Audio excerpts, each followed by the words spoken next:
Halo pemirsa, potensi energi yang satu ini yaitu biomasa termasuk berlimpah di negeri kita. Ditaksir mencapai lebih dari 49.000 megawatt. Tak pelak menjadi energi alternatif. Tapi pemanfaatannya tidak gampang. Praktik di sejumlah negara menunjukkan kalau sumber energi ini membutuhkan biaya tinggi. Selain itu ada juga keraguan soal keberlanjutannya. Lalu apakah pengembangan energi dari biomasa punya masa depan di negeri kita? Sudah sejauh mana pemanfaatannya? Dan apa yang harus dilakukan agar pemanfaatannya lebih efisien? Kami hadirkan sejumlah narasumber kompeten untuk mendiskusikan topik ini, plus minus pengembangan biomasa. Saya Rika Amru, inilah Green Talk.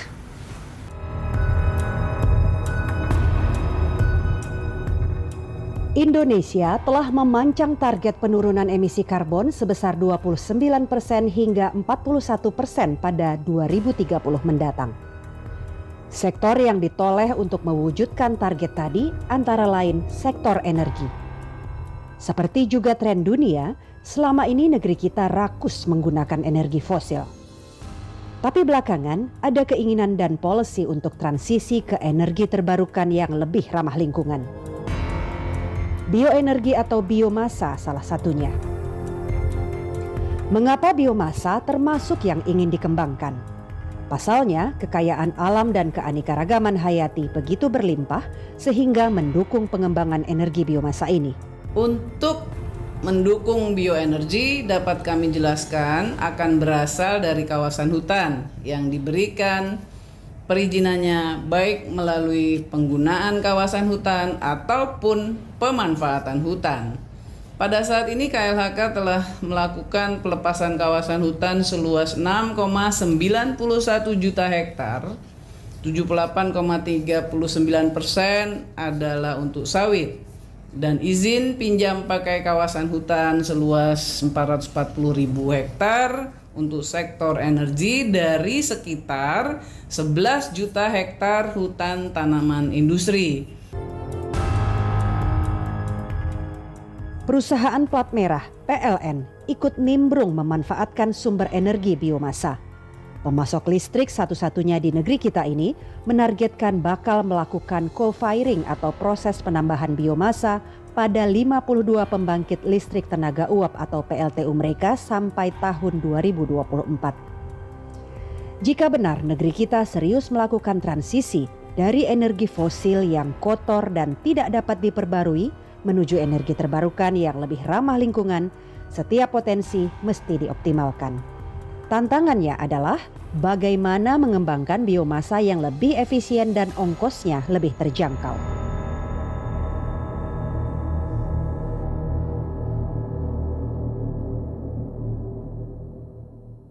Bersama saya sudah hadir Ibu Andria Febi Misna, Direktur Bioenergi Kementerian ESDM, Pak Joko Winarno, Ketua Umum Masyarakat Energi Biomasa Indonesia, dan Putra Adiguna, Analis Keuangan atau Energy Economics and Policy Specialist IEEFA.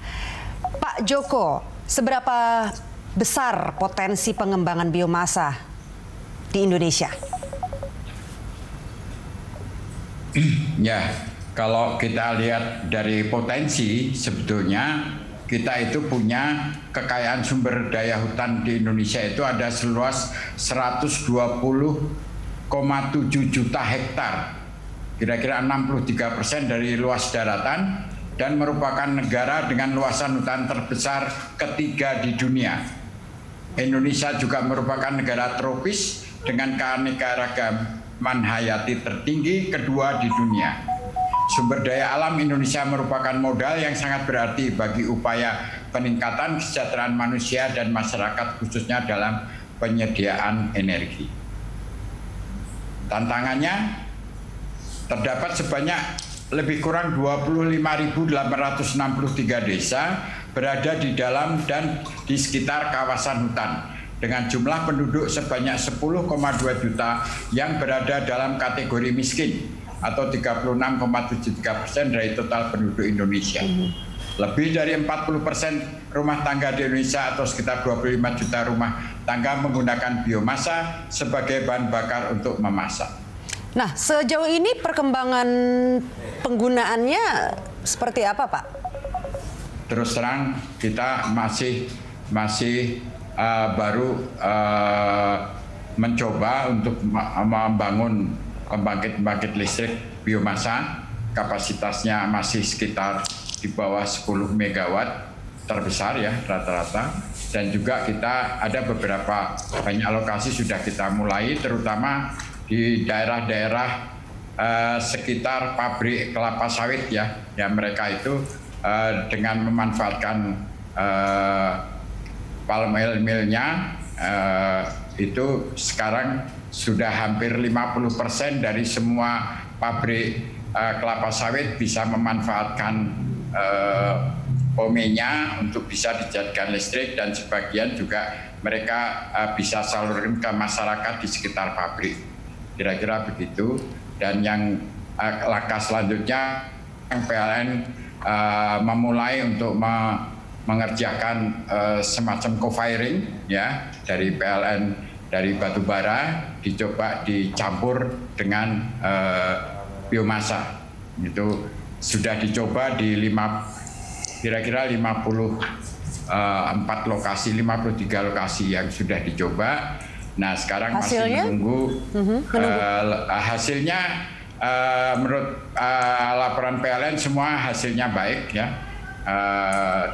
Dari 52 PLTU yang sudah dicoba, prinsipnya kalau percobaan sudah dilakukan, tapi sekarang untuk pelaksanaannya masih menunggu peraturan Presiden atau peraturan Menteri untuk melaksanakan berapa harga yang pantas untuk dibayarkan kepada pengusaha-pengusaha anggota Asosiasi Perusahaan Hutan Indonesia, supaya bisa APHI ya, supaya bisa itu, dan juga dengan para industri-industri yang bisa memproduksi sesuai dengan keinginan PLN. Kalau kita bandingkan aplikasi biomasa di negara-negara lain seperti apa, Mas Putra?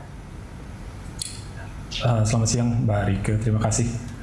Sebenarnya aplikasi biomasa itu bermacam-macam ya, Mbak. Ada yang menggunakan 100% biomasa di pembangkit listriknya. Jadi pembangkitnya bisa digunakan sebagai 100% bahan bakar biomasa, tapi ada juga yang seperti direncanakan oleh PLN, yaitu melakukan co-firing. Co-firing harapannya adalah mencampurkan 1%, 10%, atau 20%. Harapannya dari batu bara bisa dicampur dengan biomasa. Nah, kalau kita menelisik pengalaman di berbagai negara, saya pakai 3 contoh negara saja. Yang paling terkenal biasanya adalah Jepang dan Korea. Dua negara ini menggunakan co-firing dengan bahan bakar yang kualitasnya tinggi. Pak Joko pasti sangat familiar, jadi biasanya pelet kayu itu yang dipadatkan dan diolah, dan mereka menggunakannya di negara-negara Jepang dan Korea. Tapi kalau kita mau melihat negara-negara yang lebih jauh, misalnya kayak di Inggris, kadang-kadang kita suka menggunakan contoh, oh Inggris bisa tuh 100% biomasa, betul. Tetapi biasanya negara-negara ini menggunakan biomasa untuk alasan yang sangat spesifik. Mereka melakukan ini untuk alasan lingkungan. Dan karena itulah banyak dilakukan pendanaan publik. Nah, pendanaan publik ini bermacam-macam, kadang dalam bentuk subsidi langsung terhadap power produsernya dan sebagainya. Nah, inilah yang tadi kenapa mungkin Pak Joko sedikit maparkan nih, bagaimana tingkat keekonomisiannya.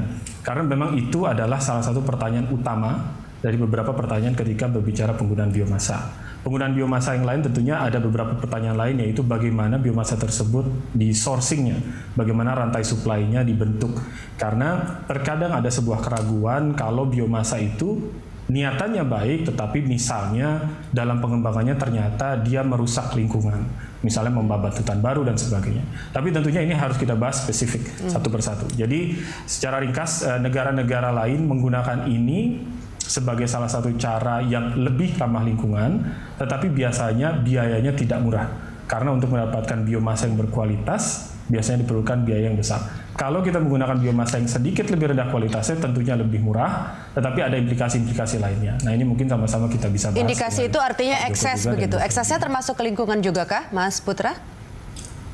Salah satunya implikasi teknis, Mbak Rike. Jadi ketika kita misalnya memasukkan biomasa yang kualitasnya rendah, misalnya seperti serbuk kayu misalnya. Jadi misalnya untuk mengganti 1 ton batu bara mungkin diperlukan sekian ton, 2 ton, 3 ton dari serbuk kayu misalnya. Dan ini akan ada implikasinya terhadap performa dari pembangkit itu sendiri. Jadi saya rasa teman-teman dari PLN sudah banyak melakukan review ini, tapi ada implikasi teknis dan tentunya ada implikasi juga tadi seperti Mbak Rike bilang berbicara lingkungan, sustainability.